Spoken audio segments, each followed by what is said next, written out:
আজি বনাবলৈ লৈছোঁ মই মাছ আৰু মাছটো অলপ মই বেলেগ ধৰণে বনাইছোঁ। তাৰ কাৰণে মই বগা তিল লৈ লৈছোঁ বা কলা তিলো ল'ব পাৰে। মোৰ ওচৰত কলা তিল নাছিলে, সেইকাৰণে মই বগা তিল লৈ লৈছোঁ। আৰু ইয়াত লৈছোঁ মই অলপ পামকিন চিড আৰু ছানফ্লাৱাৰ চিড। আৰু ইয়াত লৈছোঁ মই গোটা জিৰা কেইটামান আৰু জালুক কেইটামান লৈছোঁ আৰু এটা ইলাইচি আৰু সৰু সৰু 3 টুকুৰা ডালচিনি। এইখিনি মই ভালকৈ অলপ ভাজি ল'ম আৰু গেছৰ ফ্লেমটো একেবাৰে ল' কৰিম, যাতে মানে তিলখিনিৰ কালাৰটো মানে বেয়া নহয়। আৰু এই ধৰণে মই হেৰি কৰি লৈছোঁ। এতিয়া মই 3জনী মাছ লৈছোঁ। মাছখিনি মই ভালকৈ কাটি মেলি ধুই চাফা কৰি ল'লোঁ। ইয়াত মই নিমখ আৰু হালধি দি ভালকৈ সানি লৈছোঁ। এইখিনিলৈকেতো সকলোৱেই জানে, মাছটোতো সকলোৱেই বনাব জানে, বহুত ধৰণেই বনাব জানে। তেতিয়াও মই আজি ভাবিলোঁ এইটো আপোনালোকৰ লগত শ্বেয়াৰ কৰোঁ। আৰু এতিয়া মই মাছখিনি ফ্ৰাই কৰি লৈছোঁ।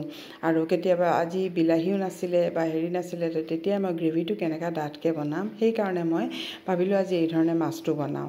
আৰু এতিয়া এইখিনি ঠাণ্ডা হোৱাৰ পিছত মই এইখিনি ভালকৈ পিচি ল'লোঁ আৰু এবাৰ শুকান পিচি ল'লোঁ। তাৰপিছত আকৌ ইয়াতে মই পিঁয়াজ দিছোঁ আৰু নহৰু অলপ বেছিকৈ দিছোঁ। মাছত অলপ নহৰু বেছিকৈ দিলে ভাল লাগে। আৰু পানী দি পেলাই এইখিনি আৰু অলপ ভালকৈ মই গোটেইখিনি পিচি ল'ম।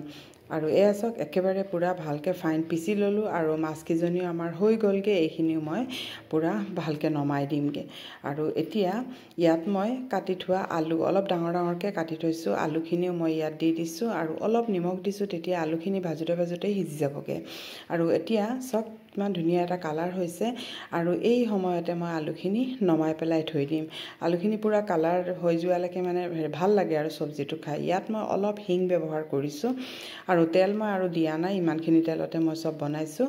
আৰু পিঁয়াজ দি পেলাই পিঁয়াজখিনি অলপ ভজা হোৱাৰ পিছত তাৰপিছত মই পেষ্টটো ইয়াত দি দিছোঁ আৰু অলপ পানী দি পেলাই গোটেই পেষ্টখিনি মই ইয়াত দি দিছোঁ। দি পেলাই মই অলপ মানে লৰাইছোঁ, চাইছোঁ যে গ্ৰেভিটো অলপ ডাঠ হোৱা যেন লাগিছে। এই ধৰণে গ্ৰেভিটো অলপ ডাঠ হৈছে।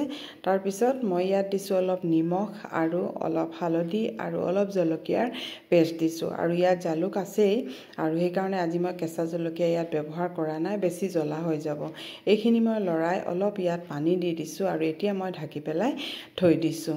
আৰু এয়া চাওক, এইখিনি অলপ মানে হৈ গ'ল। তাৰপিছত মই ভাজি থোৱা আলুখিনিও ইয়াত দি দিছোঁ। দি পেলাই আলুখিনি এনেই 90% সিজিয়ে গৈছিলে, তেতিয়াও ইয়াত দি দিছোঁ আৰু অলপ যিখিনি বাকী আছে সেইখিনি সিজি যাবগৈ। অলপ 5 মিনিটমান মই ঢাকি পেলাই থৈ দিছোঁ আৰু আলুখিনিও আমাৰ এইখিনি সিজি গ'লগৈ। চাওকচোন ইমান ধুনীয়া হৈছে চব্জিখন, বহুতে ধুনীয়া হৈছে।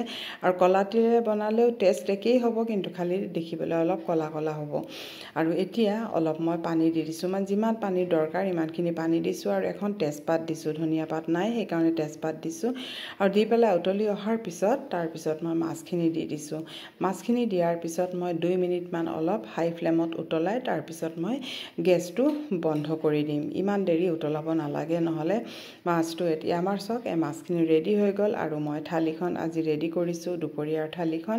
আৰু এতিয়া মই প্ৰথমতে ভাত লৈছোঁ, মৰিচা দি দাইল দি বনোৱা আছে আৰু চানা ভাজি কৰিছোঁ আৰু অলপ মানে একে চিম্পুলকৈ বনাইছিলোঁ। আৰু মাছ লৈছোঁ আৰু এটা কণীৰ আমলেট, চিম্পুল কণীৰ আমলেট বনাই লৈছোঁ।